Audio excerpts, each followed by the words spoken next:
师傅，上一集中古屋的修缮啊，我们要注意水跟电，对不对？对。可是如果在注意这些东西之后啊，那我们的电，我们今天特别讲电，它的下一个步骤要怎么做？哦，这个东西哈，今天就是透过一个很 relax 的一个方式哈，呈现给大家很舒服的方式，就是以聊天的方式啦，我们来谈这个所谓的这个用电规划。我刚刚已经很舒服了。用电规划的时候，就是讲说我们在住进来之前，不管这是透天，或者是公寓，还是新城屋，哦，或者是鬼屋哦，不是，都没关系啦，哈，啊对，还是三合院，也可以啦，哈，反正总之是，有机会吗？有机会介绍三合院吗？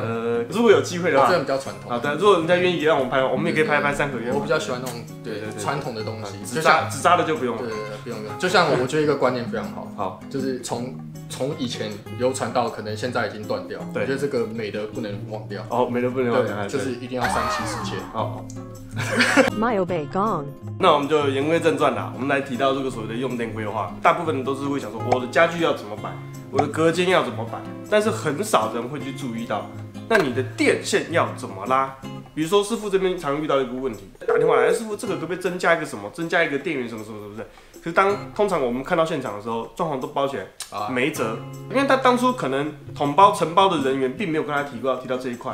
那他自己本身也不知道要去问这一块，所以到后面其实都已经生米煮成熟饭了，你就没辙，没办法。那今天透过这一集，师傅就来实地的带大家去看，这个居家里面有3个地方是很重要，是要去注意到这个用电规划的地方。但是在这个实地看一遍之前，这个用电规划要注意到的项目有什么？第一个，你的电压，电器是110还是220，这个你一定要很知道。第二个，好比说我现在用的这个烤箱可能是110的，它110以后，它是耗电的功率是几瓦？机器的后面翻过来看，它后面通常会贴一张标签，贴纸规格贴纸，贴纸跟标签嘛，对不对？哈，那你上面就可以查得到你电压是多少，以及它的功率多少。有了电压，有了功率，你就可以换算出电流。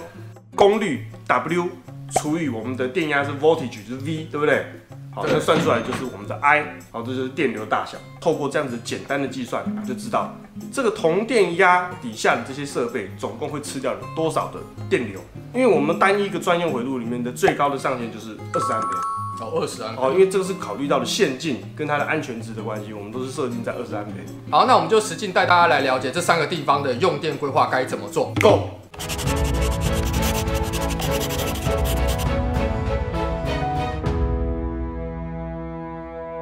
好，现在第一个，我们来重灾区不是重灾区，最热的地方，也是最热门的地方，我们的厨房。好，那现在我们在厨房的时候，我们要去注意看的一些是什么东西呢？比如说现在看师傅，我们在看这个地方，烘碗机，我们的电锅，电子锅，或是这个面包机，果汁机。好，当然这每个人的习惯用电习惯不一样，像师傅这边自己的用电习惯是最多同时用到2个，好，所以我们的用电的这个安培数，我们这边在规划上面的时候，回路上就没有放这么多。但倘若说家里人口非常多，有5、6个、6、7个，那可能要要料理的时候，可能要同时很多东西一起开始 run， 那你可能在用电规划上面，这个就可能不只是多一个回路，你可能会多到2到3个。那第二个地方我们可以看一下，这是我们的灶台，这是切台，这是水槽。好，这是冰箱。那通常一般有时候我们在厨房煮东西的时候，通常这3大元素，火跟水跟冰，这3个会距离这个中间料理者尽量都在90公分之内，比较好操作。但是有时候万一它的空间很小，很多时候这个时候会变成是一个电器柜。电器柜，对，很多人他会把这个空间，把冰箱的位置变成一个电器柜，然后把冰箱移到外面去。你可以在规划上的时候，在拉电线之前就要跟师傅沟通好，我可能未来会买到220的东西。好，那这师傅，我想在厨房拉个220，先拉先走，否则一天到晚常常师傅也都会接到电话。师傅，我想在厨房拉个220的，不知道拉不拉得出来。我问他，那你装潢了吗？已经装潢好。哇，那你没办法，你要牺牲摄像。真的拉个电还要牺牲摄像，这么累啊？不是啊，师傅，我该脱衣服跟你洽谈是吗？对。规矩你懂吗？牺牲摄像这件事情是什么意思？你装潢好了，漂亮的房子，你现在线路都拉不过，你只能走明线，你一定会重重打击你这个想要增加这个的意愿。搞不好花200-300万结果。对，那可能连破功。那可能我跟你讲，花钱事小，太做不高兴你就完了，好，那完蛋了，完蛋了，好。这个谁敢动我的厨房？身为一个男人哈，我来讲哈。厨房是女人的天下，你都跟她勇敢喝血哈。一山不容二虎啊！我告诉你，每天你都很开心呐。对，好，我意思说回到家看到太太都很开心呐。我也是这么觉得。对，我也是这么觉得。不然你刚刚是这样。不好说。好，那这就是说，如果说他今天是要安排一个电器柜的时候，把回路做大。比如说你现在算完的这个功率，它可能只需要2回路，我会建议你做到第3回路。记得一个原则。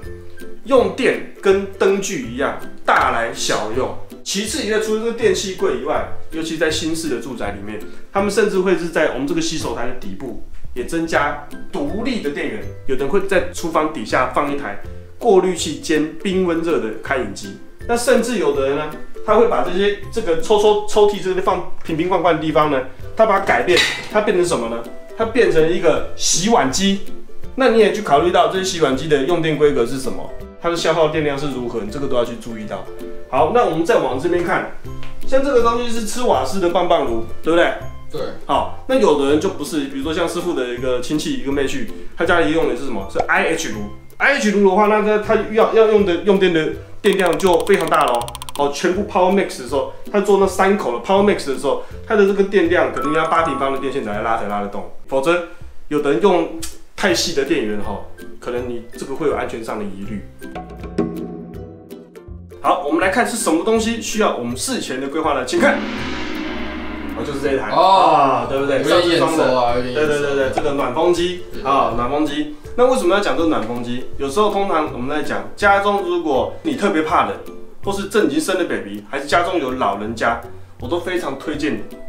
要做这部分的考量跟规划，什么意思？机器不一定要现代装，但是在线路整理或者是购新成屋客变的时候，电源先做出来，而且是要做专用电源，做220。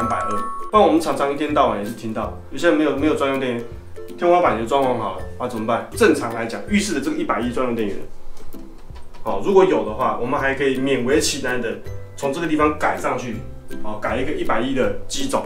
那你想想看，你一个浴室如果装潢好，那突然又多一个明线，能看吗？这个是啊，我做的再漂亮也都是有极限的，家丑不能外扬。师傅必须比较客观的去讲，师傅这边的后阳台真的是比较大一点，一般人的后阳台可能会非常的小，所以他们就会在考虑他们的那个电器设备在配置的时候，就会用一种做法，比如说下面是洗衣机，上面是烘衣机，用堆叠方式。那烘衣机又有分2种，一种是用电加热，一种是吃瓦斯的。我们手边这一台就是吃瓦斯的，吃瓦斯的。它的机制就是说，透过瓦斯来点火加热，电源呢只是提供这个面板操作以及里面的这个滚筒马达的旋转而已。对，电本身不针对加热这件事情去做功率输出。倘若你今天选择的这个烘衣机是属于电热型的那你这个就要特别注意这个就要用专用回路来处理，否则师傅曾经就遇过一个事情有一个客人买了一台烘衣机，他买电的，那电器行就帮他接电。就随便接一接，就接到哪里去呢？油烟机上方那个插座，结果没有接好。你也知道，油烟机上面很容易跟油嘛，对不对？这个时候就发生走火事件，整个厨房就烧掉了，后阳台也烧掉了。总之，你在搬进来之前，有很多的可能性。这些可能性的时候，你不一定要先买机器，电线的专用回路的费用，你就要先投资下去，不只提供你的安全，又可以提供这些美观性。最终，当东西进驻到这边的时候，能够满足你的这个实际的需求。所以这3个地方，师傅讲这3个地方是非常的重要。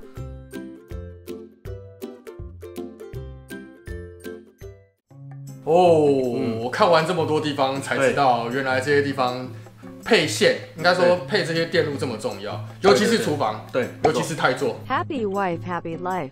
这东西是这样的我们也感谢这个长期支持沾水店这些朋友们。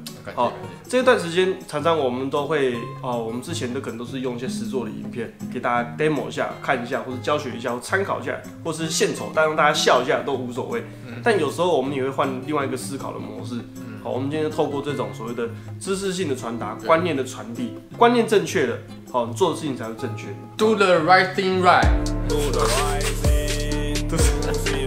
怪怪的。其实坦白说，观念我觉得还比较重要，因为像我们一般这些居家的客户住户啊，我们不见得每样东西都会自己去 DIY。对。可是倒是说，像你这些东西，我们怎么事前跟师傅去沟通？对，那这一块就可以免去不少的金钱跟时间。但大部分很多人都，我们在遇到一个状况的时候，他们就说啊，其实可是我不知道，我的承包人员也没有告诉我，所以今天透过这个影片，或是后续我们也可以带一些类似像这样的知识性传达的影片，来给大家一些观念。3个月了，好，3个月，探险了，哦，探险，今天变宅水电探险台是不是？对，我们要转型了，没有梗了。没有啦，开玩笑哈，就是说这东西就是最主要是这样啦。我真的是觉得说很多事情是观念很重要，对，好啊，然后以及说有了观念以后，我们再去沟通，那会让你的这个居家生活。显得比较人性化一点。确实，因为像以我为例，如果像买一间房子，我可能真的会比较注重说家具，然后空间的配置。对。可是我应该不会去想说用电这一块有什么规划。当然，但有时候很多就是觉得啊，我不知道现在有这个新的东西啊，怎么那样这样。但是通常有时候等到你想要做的时候，线已都拉完了，你真的就是只是，哎，没法度啊。对，就是，哎，所以三现在无奈啦。对，所以今天看完这一集，就是你应该把这些内容，可能在买屋前、装潢前，拿去跟你的设计师或者是你的承包商或水电师傅去做沟通。你不用拿着影片给他看，然后不用了哈。你就拿手机来订阅这样就对了。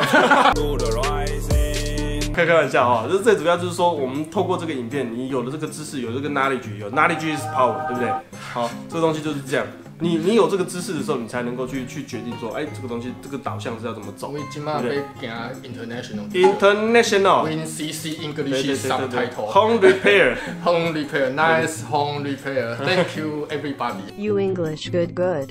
好，那以上就是今天宅水电带来给大家的内容。对，那如果有其他任何的问题，或者说你想看其他像我们居家在装潢配置之前，对，可能需要注意什么？那欢迎在我们影片下方留言。对啊，你如果还要继续看我们针对什么题材脸消微的话，也欢迎。泳装就不用了，都不用，牺牲摄像也不用了，对不对？美男胶我会考虑一下。我可以找他聊天，你认真吧？我找他聊天啦。盖棉被也是可以聊天的哦。好，记得每周5晚上6点半进行准时收看 YouTube 宅水电。拜拜，拜拜。